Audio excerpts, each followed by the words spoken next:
Let's talk about how advertisers use this. Do they use standards, and do they use it across all of their media? No, they don't, and it's job security for me. Thank you, everybody. I appreciate that. But I'm finding that they need it more. I think it's more of the advertisers that, thinking about the brands, and they want to know, they want that global perspective of what do my campaigns look like globally, and how can I start repurposing things? If they launch a product in America and was wildly successful, then 3 years later it goes to South America, maybe it's relevant, maybe it's not, but they'd like to at least review it and see it and find it. Have it on complete lockdown. Let people view it. Don't give them a ProRes asset, but at least let them get creative about what's available. And I think that to maximize on the creative integrity of these campaigns, they're seeing the value of it. Several years ago, I was working with a company that maybe sold hamburgers, and they realized they were shooting the hamburger in every single country, and that's 220 images of the same hamburger. And it's like, all right, how about you shoot it once? Just saying, maybe if it's the same burger, let's do this. So I think there is that idea of how to maximize on the creative integrity, how to inspire their different divisions within their, within the country and globally, and to really repurpose it. So yeah, I think it's a huge need. And no, there's no standards. So there's no standards in metadata. We have certain clients that they may call, a product. Other people will call it a brand. Other people will call it a house. It's like, you're all talking about the same thing, but we got to bring it together. And I think that's part of the therapy, is who's willing to shift. Maybe they have this large U.S. presence, but the company is based in Europe. All right, we have to take all that into account. What do you want to negotiate on? What do you want to negotiate on? How keywords? I think it always goes back to, how do the users search? There's people that understand metadata and understand the ingest process, and we can have this conversation, but it goes down to your users. And they want to go in, they want to find their asset quick, and they want to get out. They don't want to like your system, they want to hate it, so let's not make it easy for them. So we do try to create standardizations, and I think people are starting to see the value of that as things move globally, but no, it's still a struggle. And I still need to write out more scripts. Sure. More stories? Sure. So let me ask you a question. Oh, please. I'm ready. What have you seen organizationally where there's been the successful propagation of knowing that there were people who knew about metadata in an organization? Mm-hmm. So where are the sources of authority control, what organizational models that you think that are working where, okay, maybe no standards or maybe few standards, but what's working in terms of facilitating adoption of this very important kind of interchange and opportunity? Yeah, I think it's pain and agony, and I think it's lawsuits, and it's rights management, infringement, and it's all of those things that finally they'll listen, and they'll have a librarian, which, in some regard, when I'm speaking with people, like, no, we don't need that. I'm like, you want 3,500 users around the world to use a system. You don't think they're going to abuse it, and they're going to, upload something that's a PowerPoint and it's really not. Like, you need to monitor this. So I think one, if they're burned, is one thing, and then they'll say, we need the librarian, we need a guardian, we need someone to maintain this. And as soon as they understand that value, the rest comes into play. That now they're willing to listen. Like, okay. Like when we're talking about metadata, I'm like, it's gonna hurt you for a little while, but here is the value of usability and searchability and users and groups. So a story from many years ago is we had a brand and they had one username and password, and they sent it out to all of their agencies, and the agencies were deleting things from other agencies, and they realized, like, oh my God, my assets are gone. Like, are you crazy? Like, security? I don't know, users and groups. But they got burned and they were hurt. And then it's like, okay, like, you need a gatekeeper. So it's pain. Yeah, so then they create more function. Tell a little bit of the SAG. Tell a little bit of the SAG story. Well, I wanted to go back to something Tammy said first. And it's sort of like, you get the cases of people getting burned, but sometimes you have the cases of they got burned and all they'll do is just lay some more security on top of it. And they won't realize that the way to solve it is actually looking at the depth of stuff. It's fascinating. Some of my best stories there were some very difficult advertisers. I first, again, joined 7 years ago. And my predecessor said, well, you should go talk to this advertiser and that advertiser. Tongue firmly planted in cheek, because he knew that they would just sort of send me away. And I started talking about stuff, and then they said, hold on a second, you don't really want, we don't want to hear any of this. But there's a guy down the hall who keeps talking about metadata and files, and let me go get him. The guy walked in who was the digital librarian, and he said, this was repeated twice at two different advertisers. They said, we don't need you to do anything, marketing people. All you need to do is just start to use this guy's system, start to use that ID, and we'll take care of everything else. You don't have to worry about metadata. You don't have to worry about workflow. You don't need to worry about embedded. But again, it takes the enlightened person saying, you know what, I don't know anything about this. But the guy who's doing something in digital asset management has been yelling at me for the last 6 months saying, you guys are a pain. And that's what happened. But it was interesting. So we've been working with, David wanted me to talk for a few seconds about why the whole SAG-AFTRA mandate happened. We worked on an experiment. So there was a trial. SAG is looking to get their actors compensated more fairly across multiple platforms. It used to be, back to my little tree example, it was very easy when it was just network TV. The majority of TV commercials ran on network TV. Easy, somebody's watching TV and they know when the commercials ran. Well, now you don't know. And they're looking at how do we get compensated? Today, union talent is still compensated based on you get a per number of network ads, and then cable, which now gets audience equivalent to network. Cable, you're paid based on tonnage. So you buy 4,000 spots in cable and you get a flat rate. Well, audiences are changing. And so they realized that they needed to actually do something differently. So they ran an experiment, and I happened to be talking to some people, and they said, well, what's that ID? What do you do? What do you guys do? And I said, well, explain. They said, why don't you guys be part of this trial? When they started to look at it, say, before Ad ID, the advertising industry had a thing called an ISKI code, Industry Standard Commercial Identifier, invented in 1969 by a gentleman named David Dole, who's now 99 years old in a nursing home in Minneapolis.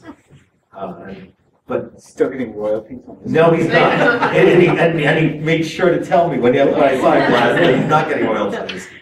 But they were using this thing called an ISKI code, which was never standardized. It was never guaranteed to be unique. So the SAG trial comes through, and they started to look at, well, hold on. We've got about a third of our spots are using Ad ID, and the rest are using these ISKI codes. The third of the spots that were using Ad ID went through their systems nice and clean, except for when somebody didn't use the Ad ID properly. So they started to realize that if we're going to do this right, if we're going to be compensated across multiple media, we actually have to ask for some standards to be enforced. And believe me, my head of business development, Alan Darling, is back there. We both have the war wounds to tell you that this has not been being an easy transition for the advertising industry. They're being dragged kicking and screaming, and they're saying, what happens if I don't do this? Well, there are bigger implications than talent compensation, but they don't see it. So part of it is, we're going to have to see the big horror stories, and we're going to have some smart people in the room talking about this stuff. So I think one of the big horror stories for me as an engineer is when you give the freedom to clients to build custom schemas, and they all build different schemas. Everyone loves to capture their own data, and this becomes a real problem when you deal with an organization where you might start small. You might start with a small department in the organization, and they build their own schema. And then you go to another department, and they start wanting to use this system, but they want to use it in different ways, and they actually might call the same things by different terms. And your mind starts to explode. And so I think there's that, and there's also integration with third-party systems. It's really, really useful to be able to talk about or know that you're talking about one field across multiple different systems. So distribution systems, or separate image libraries, or whatever, your CRM, whatever. And it's really useful to be able to talk about a standard set of metadata.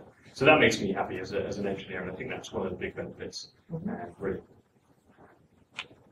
So, and I had a general digital asset management question, I guess, for the three of you.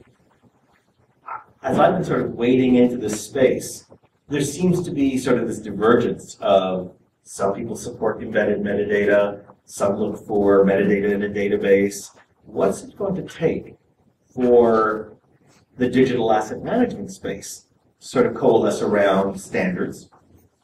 And is this something that's going to happen in the next year, 5 years, 10 years, in our lifetime? Thank you. Let's see. Conference organizer. Yeah, so obviously it's not, Damn man. that's true. So, yeah, that's not going to happen overnight, obviously, not over 1 year, because there's 180 plus systems out there, and none of them play by the same rules or do exactly the same thing the same way, or follow any set standards across the board, or have the same coding language, speak nicely with other systems, use other systems nicely, actually embed metadata, read metadata, or user-friendly. I can go on, but let's just stick to metadata and advertising. No, it's going to take quite a bit of pain. It's going to have to be adopted by a number of high-level players and play nicely together, where they actually do want to communicate together. I know this might be shocking to some people, and communicate, share stuff across many different platforms. Sorry, I'm thinking. Sorry, let me just pass it off now. And I think it's part of our responsibility as a solution provider to understand who our friends are. So we're friends with Adobe. Like, they do what they do, how do we work together? What do our clients need? And I think we have the responsibility to have an API so that the clients can have best in class. You know, they can have the solutions that they need. I don't want to be, I'm everything to everyone. I don't want to be that girl. I don't want, that's not our solution, but this is what we do. This is what we do well. What else do you use? What else do you need? Like, all right, that's not us. I love saying that. No, like, no, we actually don't do that. And I'm not going to have our team develop that. That's fine. But what I'm going to do is integrate with somebody that does. And this is going to be your experience. I think that is a much better solution. And I think as more asset management tools take that mentality and give you flexibility, you're going to have so much better just workflow in general. I think along with that, the word metadata has gotten a lot of press recently. Say what? NSA. Yeah, sure. When you go popular now. Like, If you look at the Washington Post and Wall Street Journal articles with the word metadata in the title line in the last two to 3 weeks. It's sort of shocking to see that, but in an odd way. And somehow, I think that will have an impact on adoption. Sure. Because the word is getting more commonly used. I also think as the journey to content discovery or to brand discovery continues to proliferate along so many different devices and so many different opportunities. I enjoy thinking about the fact that the word wristwatch has an entirely different meaning now than it did a year ago. You can really watch on your wrist. And think about the challenge that many companies right now, either CPG companies or brand companies, Viacom, or Time Warner, whatever it is, or American Express Publishing, or whoever it might be, is sitting there right now wondering about interchange formats and metadata commonality. So if somebody has a Samsung phone and a doodad on their wrist, Samsung or anybody else, how can that be expressed? What's the transformers involved? What's the metadata involved? What's the rights involved? And to the point of the SAG contract, that is a no-kidding union. And it's amazing that they're doing this first. And the violations of that, they're easy to track. There's a very specific contractual invocation that occurs. If not, and if that little thing shows up on the wrist watch, and it's got the ad ID in it, there's money involved. And that's going to change this conversation more than any of us who would all love to be talking about interoperability are going to be able to do. So, and in the context of that, maybe you could speak to a little bit about the technical underpinnings of this term, about where is the registry, and how, if somebody wants to get exposed to this, besides calling you. Well, so AdID is a cloud-based system. So basically, there's no installed software. So what I demonstrated was actually an implementation of a desktop interoperability through Adobe Creative Cloud. However, AdID is a web-based system. So basically, www.ad-id.org, and you go in, you register ads. It's very as simple as that. I like to use the example of it's just like online banking. We don't, how many people don't use online banking in this room? And it's very much the same. We have lots of security built in where agency A might do business with 3 competitors. They might have 3 different client teams working on them. There are groups and firewalls and security models set up to manage all that stuff. At the center of what we do are RESTful APIs. So if you needed to get read-only access to it from a third-party system, it's all there. What else what other things can I tell this audience? Can you clarify what SAG is? Just for Sorry, SAG is the Screen Actors Guild. So if you think back, the Screen Actors Guild is the actors union, so it's movie actors, the big stars. They merged about a little over a year ago with the American Federation of TV and Radio Artists, AFTRA. So when you see the logo, you see SAG-AFTRA, one union, and that's the Screen Actors Guild, American Federation of Radio and TV Artists. AFTRA is actually the local, a lot of the big market disc jockeys. So morning disc jockeys in New York are members of AFTRA. So when they do a recorded commercial after April 1st, it will have to have an ID on it. But that's, again, so they're the largest, and the commercials contract of SAG-AFTRA is actually the largest contract that SAG-AFTRA does. It's a $3 billion a year contract. So as David said, there's a lot of attention placed on advertising and union talent in advertising. I mean, I think it's due to the size of adverts that are going to be required to use this. It's going to be really interesting for us as a vendor to see how many requests we get for this kind of stuff. I'm really expecting this to take off. Mm-hmm. We're already seeing quite a few people mentioning this, not just because of the standardization aspect, but because it's a really interesting way to store metadata and have it centralized online, because they'll be utilizing this across so many different products, and they'll expect to just take their assets with them from system to system. It's great that you guys have done the XMP stuff as well, so you don't necessarily have to have the metadata in a separate format. You can just have it with the assets themselves, so as the assets travel through all these systems, they're just there. I think it's fascinating, and it's really a good driver for change in the industry.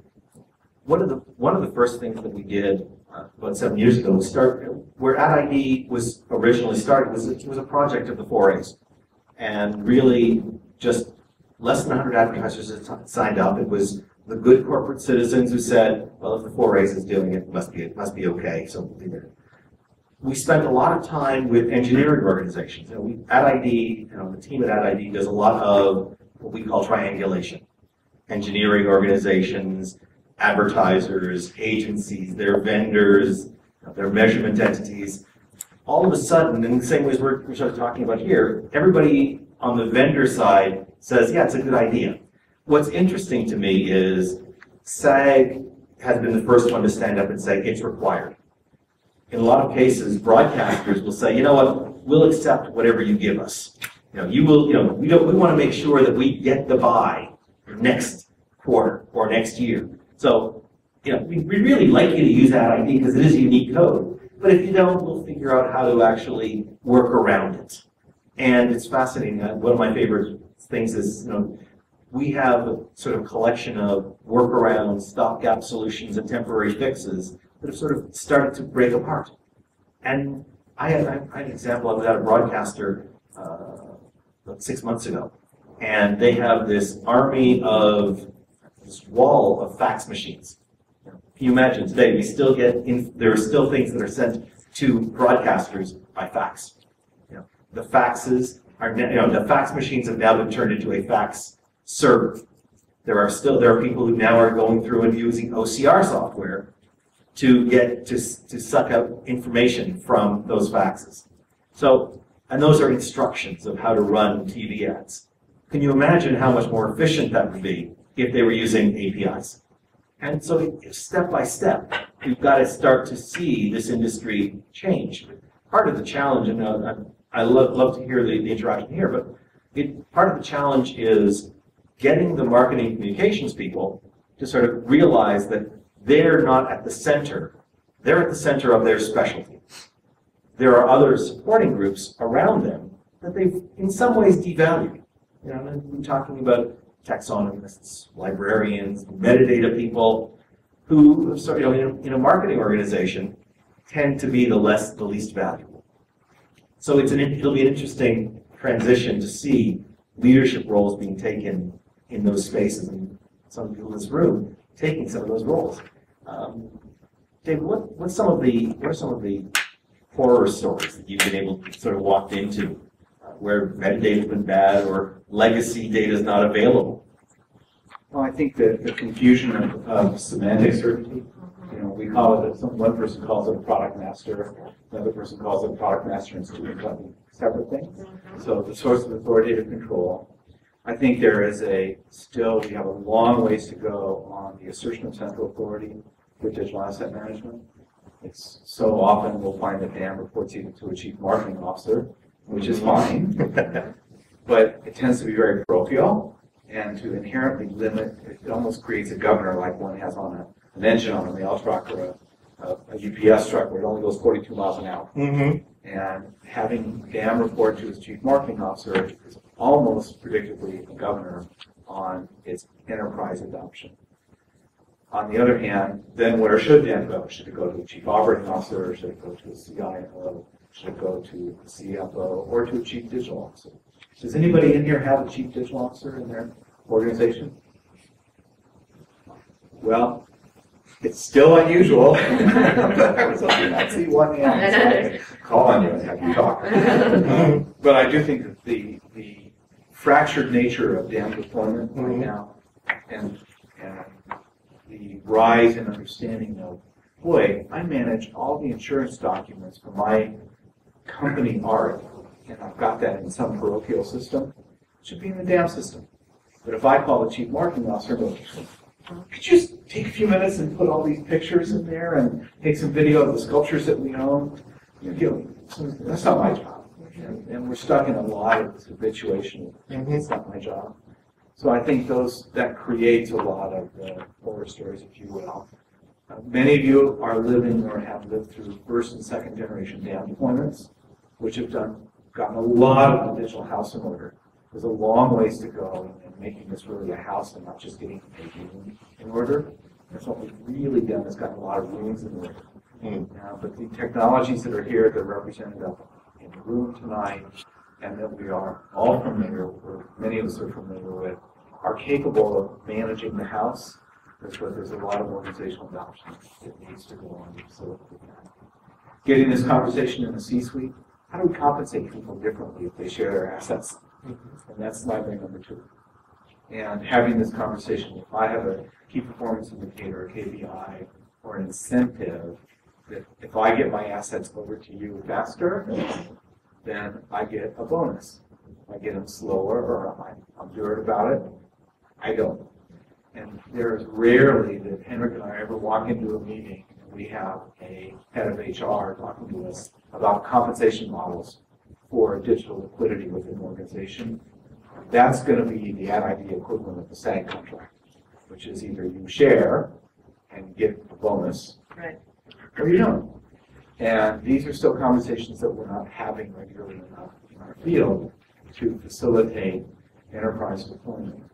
Now, that being said, here in New York City and the East Coast, and a handful in LA, there are some very exciting enterprise DAM projects.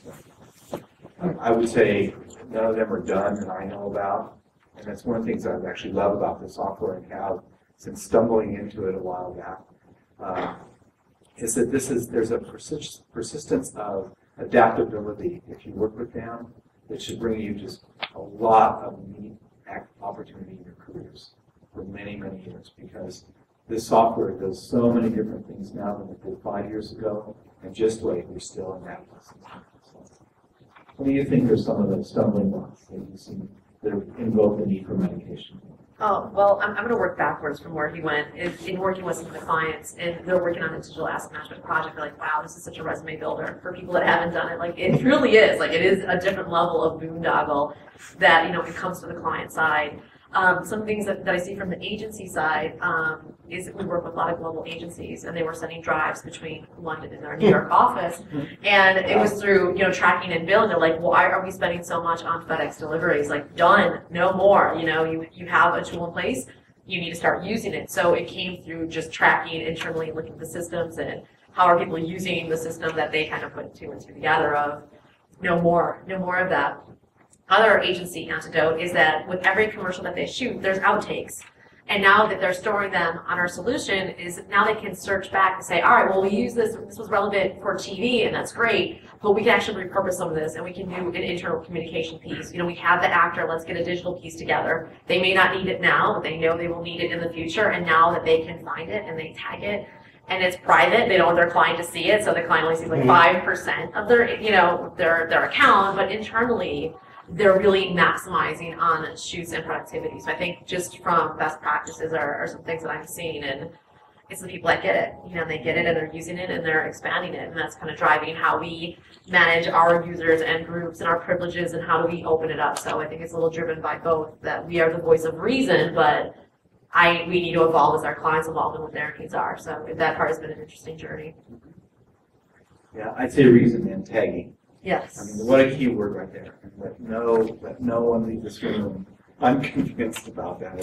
That would be a hard journey. But the ability to then go back to a script, to look at B-roll, to interrogate content that's been produced, whether it's in print publishing where I'm going to do the year-end issue and I want to know what the down selects were. So if I'm going to do my retrospective recipe book or something like that, of which there's many great examples, I know what the down selects were that weren't used, but I've already got them, just like you were saying. Yeah. And there's so much opportunity for divergent use of content. I think it's great in this. We have one client where it's a product, and they record sporting events. So they have all these sporting events. So depending on who won, it's like, all right, Tiger Woods won, great. Let's go back through, you know, our historical Tiger Woods. Let's pull out these pieces, and they can just churn it really fast.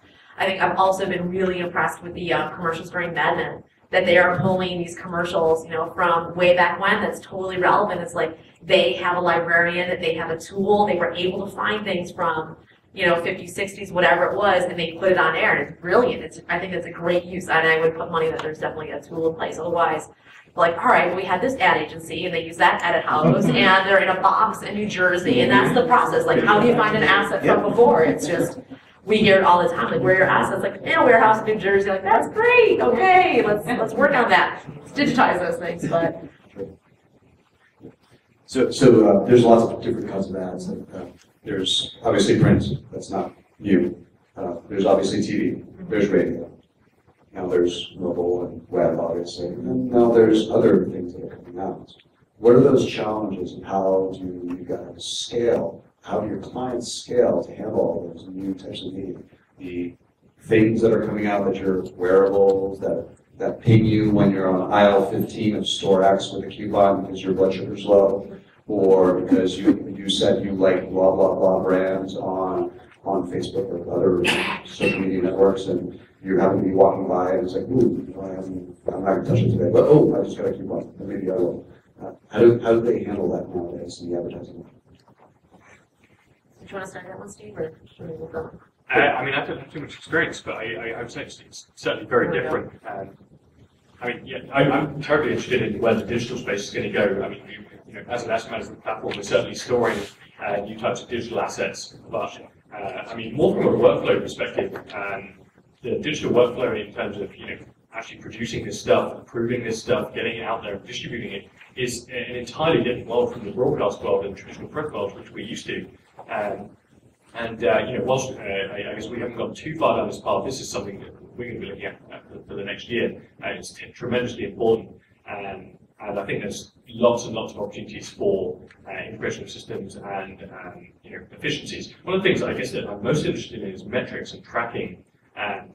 You know, and agencies are really interested in this as well. You know, agencies are really interested in tracking the efficiency of the production, their approvals. Did we produce any ads that weren't ever used or distributed? You know, that's really, really useful, so they can cut them out and cut the budgets. And that's just one facet of, you know, what they're looking at. But yeah, digital. I think digital at the moment requires a different class of tools. I think it'll be interesting to see if how we can merge the tools, or how we can evolve the tools we have to accommodate these new types of assets, and you know, whether we can use some of the principles we learned from what we do at the moment. And Henrik, to your point, one of the things that we're seeing a lot of right now is the repurposing of content. We've got some statistics that show 95% of advertising assets that show up on other delivery platforms other than television, so I'll use video, 95% of those ads start as television ads. So people start to think, you start to look at two kinds of experiences. There's a lean back experience, sort of your living room television experience, which everybody sort of said, well, that's kind of the way of the past. And the lean forward experience, where you're in front of a television, or you're in front of a computer, you're in front of your mobile device, that's the way of the future. The reality is there's going to be a balance there. And how many people here have devices like an Apple TV? Who has an Apple TV? Okay. Who's got a Roku? Okay. So ad-supported content on those connected devices is beginning to become pervasive. I've just over the holiday, this is what I did over my holiday. I actually spent some time with my new Roku 3, and started to look at some of the ad-supported apps. So A&E has an ad-supported app. Fox, History Channel, Animal Planet, some of the Disney properties. These are all ad-supported apps, and they're not interactive. What's interesting is everybody talked about the death of the 30-second commercial. In actual fact, the 30-second commercial may be dead, but the 15-second commercial is alive and well and living on connected devices or on the internet. Interactivity on mobile devices is absolutely pervasive. However, interactivity on mobile devices begins with a 5-second commercial or a 10-second commercial that you can then interact with. Where did that content come from? It came from the shoot and the materials that Tammy was talking about. All of the stuff that was sort of, in the old days, was left on the cutting floor. Now you've got it available for interactivity. Alternate endings. You've got companies like GroupM, WPP's media company, starting to produce content. Why is that? Because they have the data to know what this consumer might want to do with this piece of content after its useful life on television. So, to your point, connected devices, mobile devices, wearable devices, all, somebody was telling me today about a toothbrush. They've actually invented a toothbrush that actually is a connected device.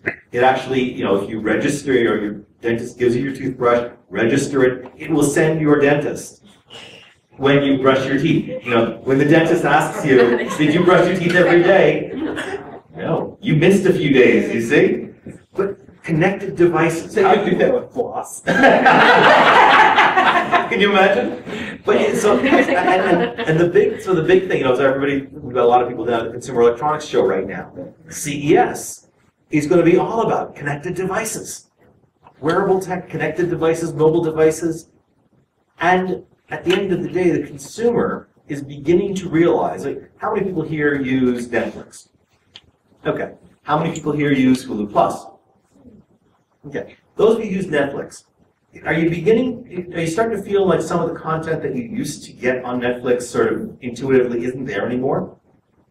Oh, yes, I'm expired. Yeah. And so content is expiring, and the content deals that the networks and the producers are making are becoming shorter and shorter.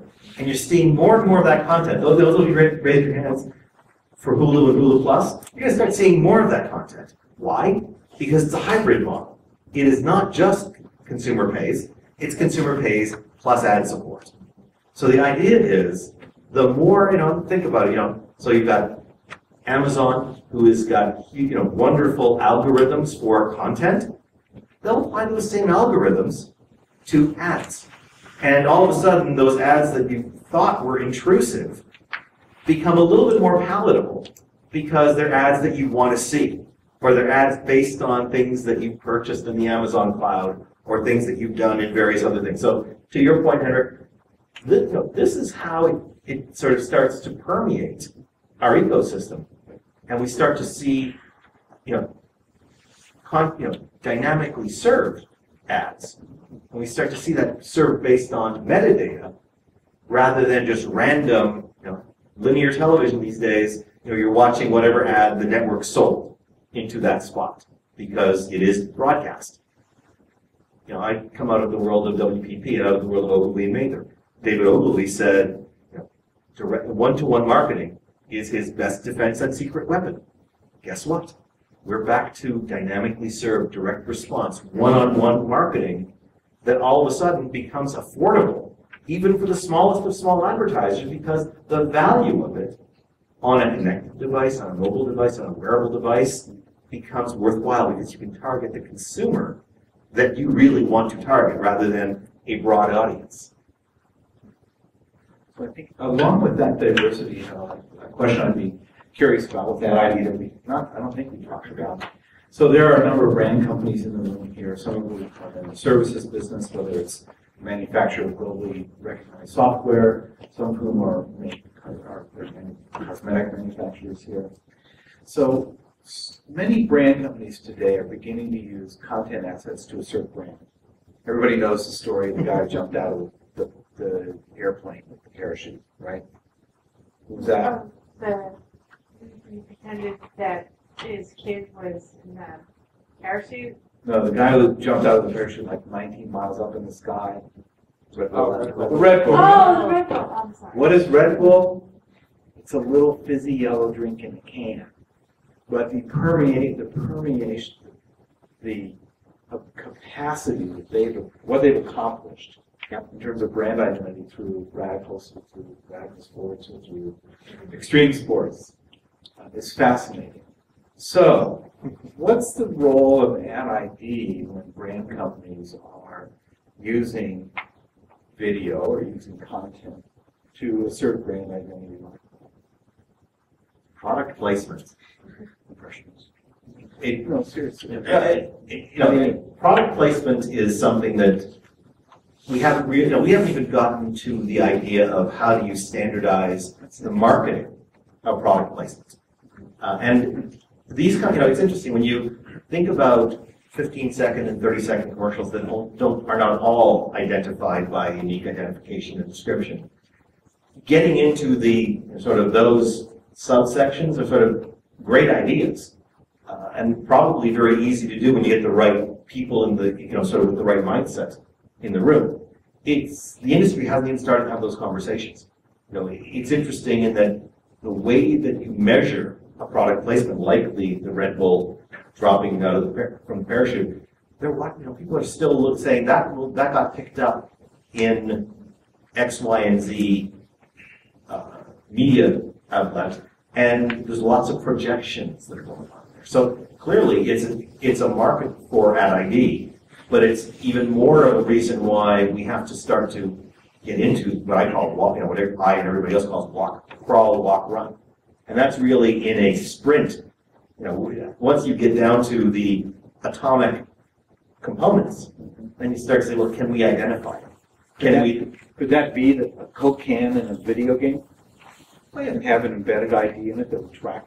Sure, because again, the technology exists. If all you're doing is talking about components, and you're saying that in this scene is the Coke can, or in this scene is this item. Right now, an ad ID runs the length of a commercial. There's nothing to stop you from saying that at 2 seconds in for 5 frames is a Coke can. And XMP and other metadata embedded mechanisms have that capability. We're probably not even scraping the surface of the capabilities of, especially XMP. When you think about XMP has been used to try to do voice recognition. So you're tracking the voice, tracking a word to a frame. That's being done today. There's software that's doing that. So that's on the audio tracks. If you do the same thing in a video track, again, when you're talking, if it's live action or if it's pre-recorded, they're just different use cases that just need to be mapped out and standardized. Part of the issue is that we don't get into a conversation of standardization because everybody believes that each one of these product placements is done differently. The reality is it's an element in a frame, an element in multiple frames. And once you break that down, again, I can see the people in this room, you get that. It's like, it's breaking down the pieces and then actually figuring out, yes, every time you do a product placement, it's going to be different It's going to be in the left hand versus the right hand. You know, it's going to be sort of falling from the sky, but it is still X and Y coordinates. They're all identifiable pieces of whatever it is. So absolutely, you know, but in my mind, it's, from an ad ID perspective, it's probably 2, 3, maybe 4 years away, mainly because if you think about the marketplace of advertisers, and you talk about several 100,000 advertisers, up to and including people who spend $100 to buy a local television spot. We've got 1,000 advertisers today using ad ID. We have to get more. First, we have to get more people who are in the digital asset management space or in the metadata and taxonomy space to get engaged. Because then they sort of look at that product placement and say, oh yeah, I know how to break that down. Today, if I say to a marketing communications person, I want to actually help you monetize that product placement, they're going to say, that's great, but I'm not going to do it the same as I did it last time. And that conversation ends. So that's the challenge in, as we talked about earlier, where digital asset management reports into CMO, needs to report into at least CIO, or at least needs to be a joint responsibility between business and technology. And I think that's where we need to start moving things.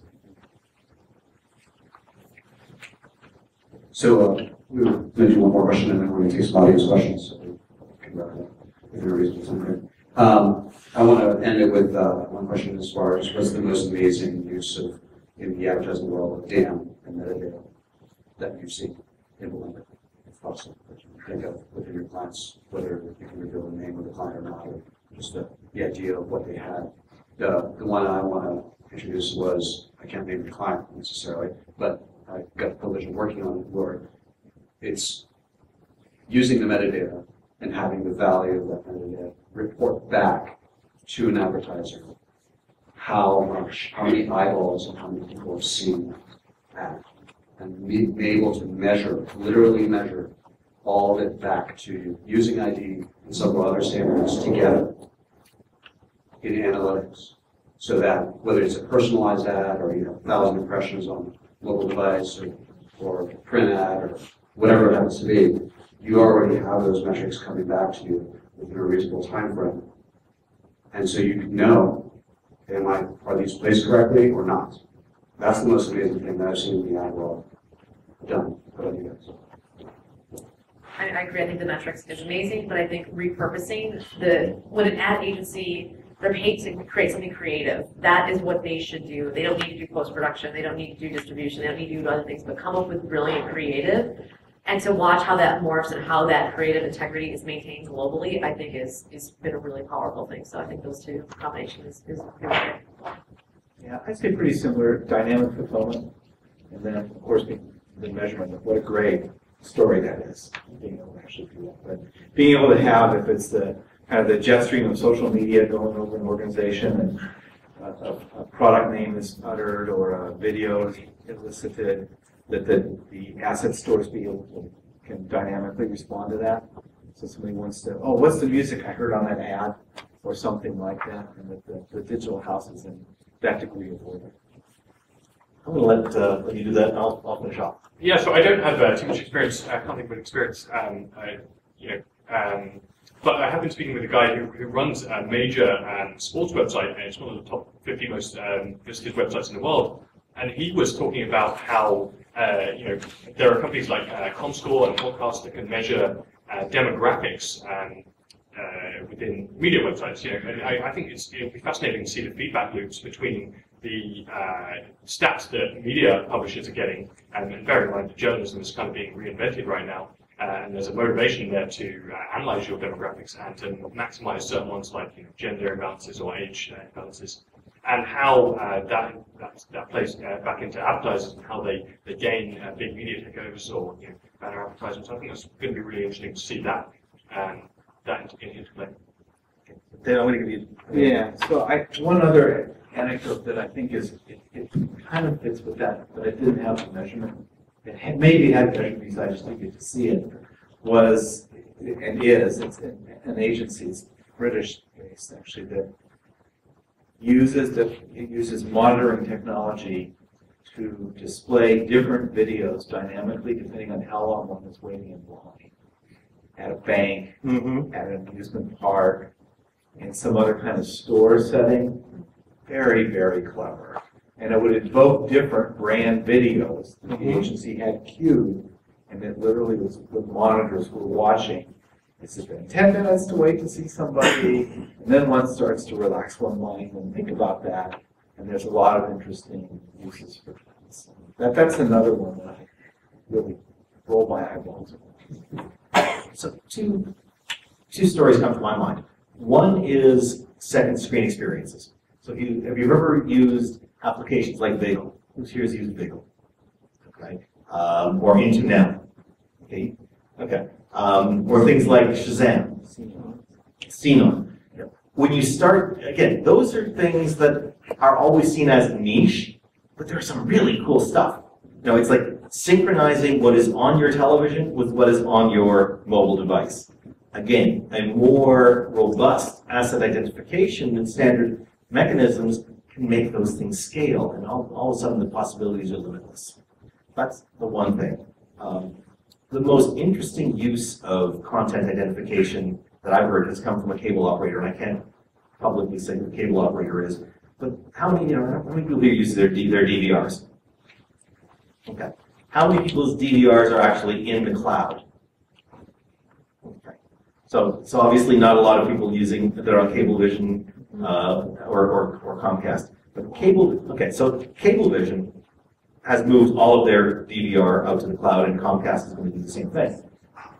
What's interesting is you'll be able to you'll actually, so the ads that you recorded tend to get stale after a little while. But because of unique identification of ads, those cable operators will be able to replace the ads with more current ads. And again, dynamic ad insertion. So again, and getting to the right eyeball. So to me, I think we're all getting into this video on demand world. We're in a DVR world. I would say, from a personal standpoint, I watch about 95% of my content on demand, or through Hulu or through my DVR. I watch very little linear television, and I'm sure that's the way the consumer is going. So anything that is now on demand can have dynamically served ads. So that's a really cool thing we've seen. We started to see it already, but again, it will be a model on steroids once you start to see more and more use of dynamic insertion and standardization. Nice, thank you. So let's take some audience questions. Let's do your mic. And why don't you introduce yourself too? Thanks. Do I have to? Yes. Yes. If I'm involved. My name's Adam, and I am a demaholic. I've been sober for 7 years now. No, I come out of TV land, and I'm in broadcast world. So, in my mind, there were two questions that weren't addressed in a Wordsworthy way. One of which being measurement. All the measurement techniques that you spoke of and spoke about and spoke around all had to do very specifically with online measurement, being able to measure the bits and bytes. And the reality is today, the numbers don't play out. We're still trading, .com pennies for TV dollars. So that model that we're all describing in Nirvana, while approaching, and rapidly probably, is still many years off.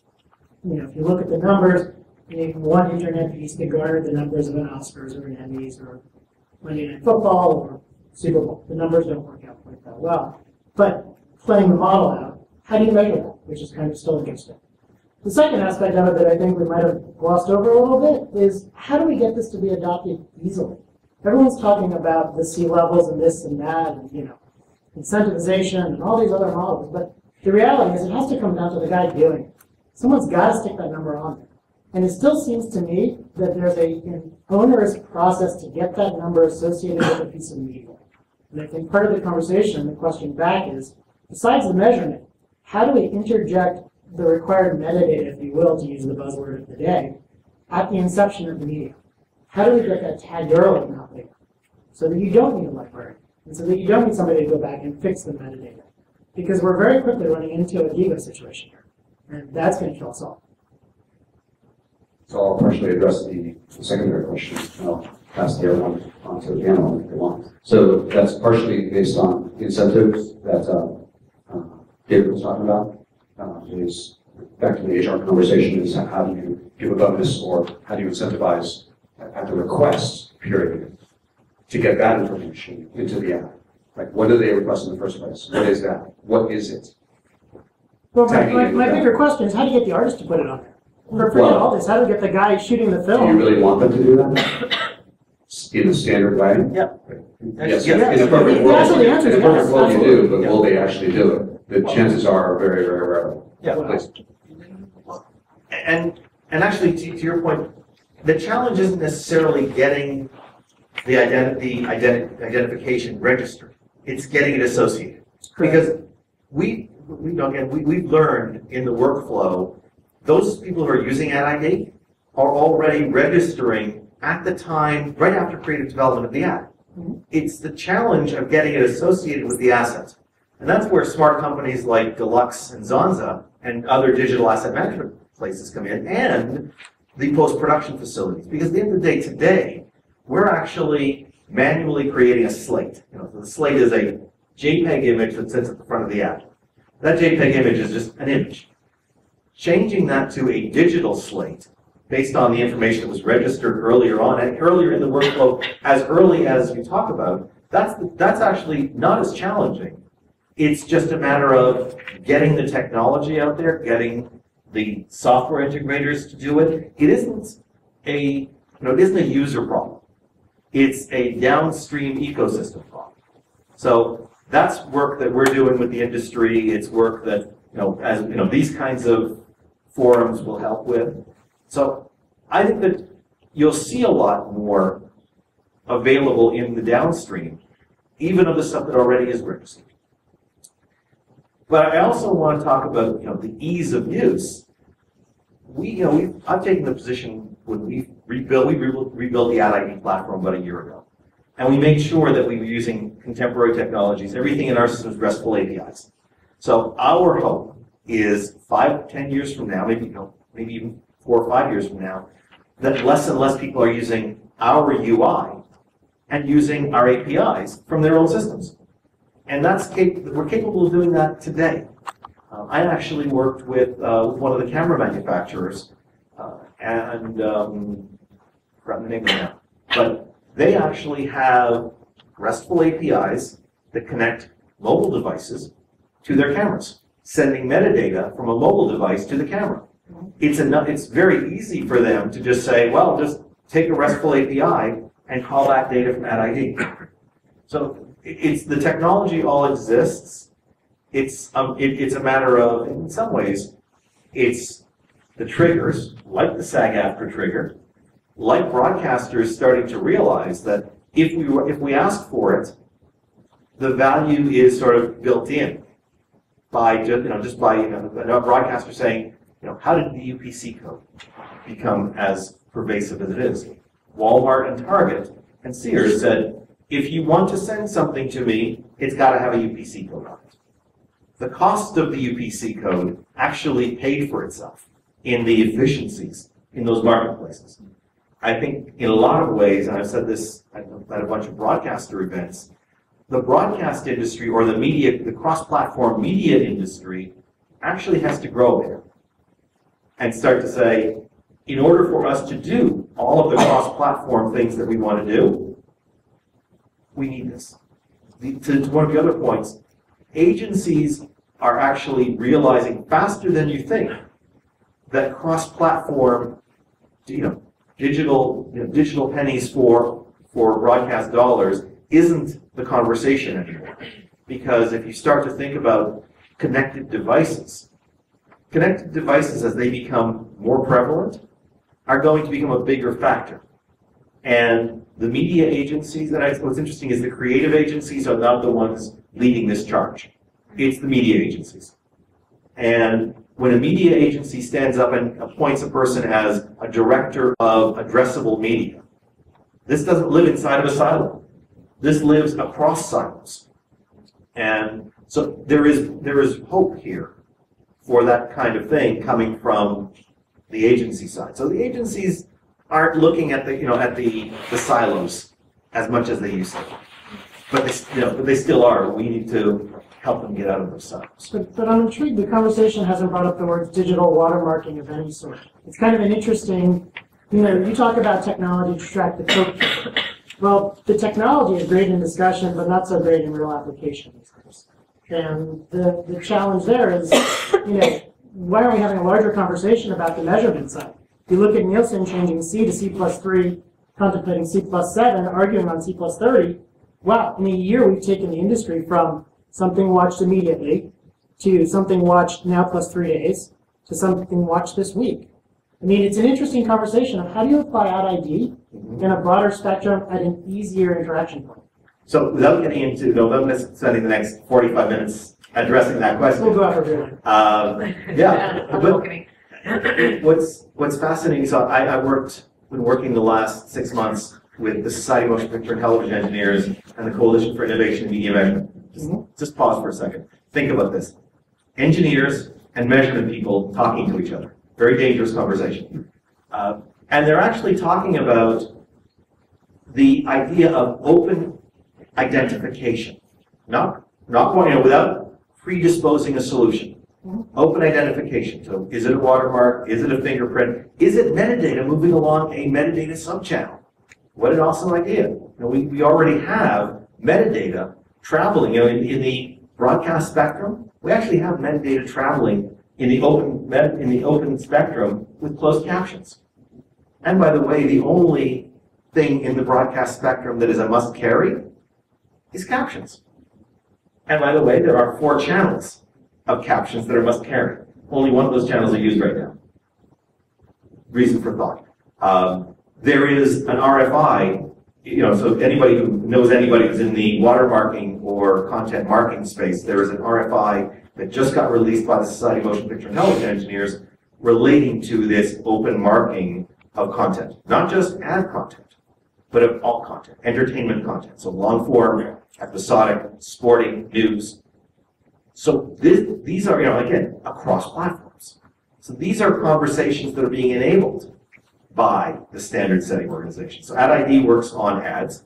There's another standards body called IDER, the Entertainment Industry Registration Directory, which ABC is a member of, NBC are a member of, Fox, and they're starting to register their entertainment properties.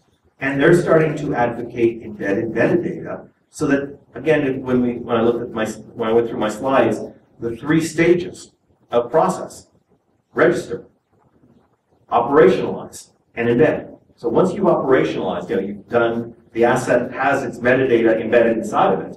Now measurement and residual management and reporting all use the same thing. So there is a continuum here. And there are people talking to each other who haven't historically. So a lot of the things you're talking about are in the midst of happening. And when you look at mobile platforms, you would talk about the iOS platform, rife with ID3 tags.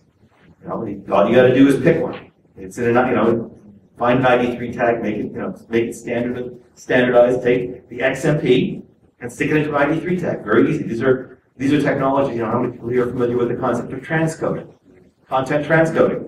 Okay, it's and I've got again, I didn't do my entire AdID pitch, but in my presentation I have a slide. I have a picture of the ideal transcode where you've got audio, video, captions, ancillary data from the source to the destination.